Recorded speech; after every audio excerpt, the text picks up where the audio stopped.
എന്നാൽ നമ്മുടെ ദൈവാദിനം കൊണ്ട് പെട്ടെന്ന് തന്നെ സെക്യൂരിറ്റി ചെക്കിങ് കഴിഞ്ഞിട്ടുണ്ട്. ഇനി നമ്മൾ ഗേറ്റ് നമ്പർ 10 എന്നാണ് പറഞ്ഞിരിക്കുന്നത്. നമുക്ക് അവിടെ ചെന്ന് കഴിഞ്ഞാൽ മാത്രമേ ആശ്വാസമുള്ളൂ.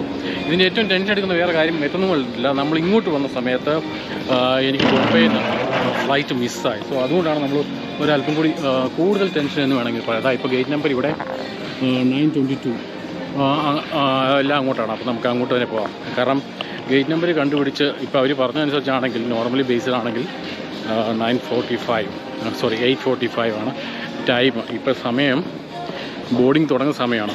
ഇപ്പം 8:35 ആണ്. സോ 10 മിനിറ്റ്സിനുള്ളിൽ നമുക്ക് അവിടെ ചെല്ലാമെന്ന് ഞാൻ വിശ്വസിക്കുന്നു. കാരണം നമ്മളതാ ഇവിടെ എടുത്തു 9 തൊട്ട് 14 വരെയുള്ള ഗേറ്റല്ല അവിടെ നമ്മൾ. സോ ഒരല്പം ആശ്വാസമുണ്ട്. ഞാൻ പറഞ്ഞല്ലോ ഇങ്ങോട്ട് വന്നപ്പം നമുക്ക് ഫ്ലൈറ്റ് മിസ്സായതിൻ്റെ മെയിൻ കാരണം ഒന്ന് ഫ്ലൈറ്റ് ഓൺ ടൈം വന്നു എന്നുള്ള സത്യമാണ്. രണ്ടാമത് പറ്റിപ്പോയത് എന്താണെന്ന് വെച്ചാൽ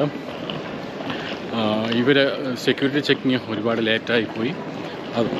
അതോടൊപ്പം തന്നെ നമ്മുടെ ഇൻ്റർനാഷണലിൽ നിന്ന് ഈ ഇൻഡിഗോ അല്ലെങ്കിൽ എയർ ഇന്ത്യയിലൊക്കെ വരുമ്പോൾ നമ്മുടെ ബാഗേജ് നമ്മൾ തന്നെ സ്വയം ട്രാൻസ്ഫർ ചെയ്യണം. സോ ആ ഒരു അതുകൊണ്ടുകൂടെ ലേറ്റായി. അങ്ങനെയാണ് ലേറ്റായപ്പോഴാണ് നമ്മൾ ഈ പ്രോബ്ലം ഉണ്ടാകാൻ കാരണം. എനിവേ ഇപ്പം നമ്മൾ ഇൻഡിഗോയിൽ ഉണ്ടാകുന്ന ഈ പ്രശ്നങ്ങളൊന്നും അന്നേരം ഇല്ല. അതായത് 1-ാം തീയതി മറ്റാണ് അതില്ലായിരുന്നു അന്നേരം. എനിവേ അതുകൊണ്ട് നമ്മൾ ഇങ്ങനെയുള്ള ടെൻഷൻ ഇല്ലായിരുന്നു. എനിവേ അത് വന്ന് ഒരു കാര്യം കൂടെ ആലോചിക്കണം. 4 മണിക്കൂറിന് മുകളിൽ ഗ്യാപ്പ് ഉണ്ടായിട്ടാണ് നമുക്ക് ആ ഫ്ലൈറ്റ് കിട്ടാതെ പോയത്. കാരണം ബാഗേജ് കിട്ടാൻ താമസിച്ചു. അതിനുശേഷം ആ ബാഗേജ് എടുത്ത് ഡൊമസ്റ്റിക്ക് കൊടുക്കാൻ താമസിച്ചു. പിന്നെ ഇമിഗ്രേഷൻ താമസിച്ചു. സോ അതുകൊണ്ടാണ് കേട്ടിപ്പോൾ. എന്തായാലും ഇവിടെ അത് സംഭവിക്കാതിരിക്കാൻ വേണ്ടിയാണ് നമ്മളൊരു അല്പം വെപ്രാളം കാണിച്ചത്. എന്തായാലും നമ്മൾ ഗേറ്റ് നമ്പർ 10 എത്തിയിട്ടുണ്ട്.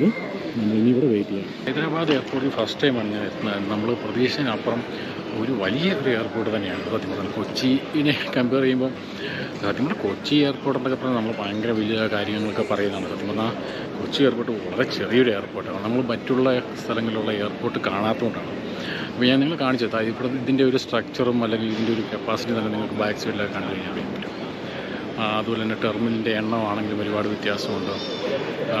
ബാക്കി കാര്യങ്ങളൊക്കെ നോക്കിയാലും ഇവിടെ അറേഞ്ച് ചെയ്തേക്കുന്ന ഇതിൻ്റെ സ്പേസ്, ഫുഡ് കോർണർ എല്ലാം ഇത്രയും സ്പേസ് കാര്യങ്ങളുണ്ട്. ഇപ്പോൾ ഞാനിപ്പോൾ ബസ്സിലാണ് അവിടെ നിന്ന് ലാൻഡ് ചെയ്തിട്ട് ബസ്സിൽ നിന്ന് വന്നിട്ട് തന്നെ നമുക്ക് അതിൻ്റെ ഓരോ കാര്യങ്ങൾ കാണാൻ മനസ്സിലായി. ഇപ്പോൾ ഗേറ്റ് നമ്പർ ആണെങ്കിൽ പോയി എനിക്കൊന്ന് 120 ഗേറ്റ് നമ്പർ വരെ ഇവർ കാണിക്കുന്നുണ്ട്. സോ നമ്മുടെ കൊച്ചിയിൽ ഒന്ന് ഓർത്ത് നോക്കിയാൽ എത്ര ഗേറ്റ് നമ്പർ നമുക്ക് എന്താണെന്നുള്ളത് നമുക്ക് ആലോചിച്ച് നോക്കിയാൽ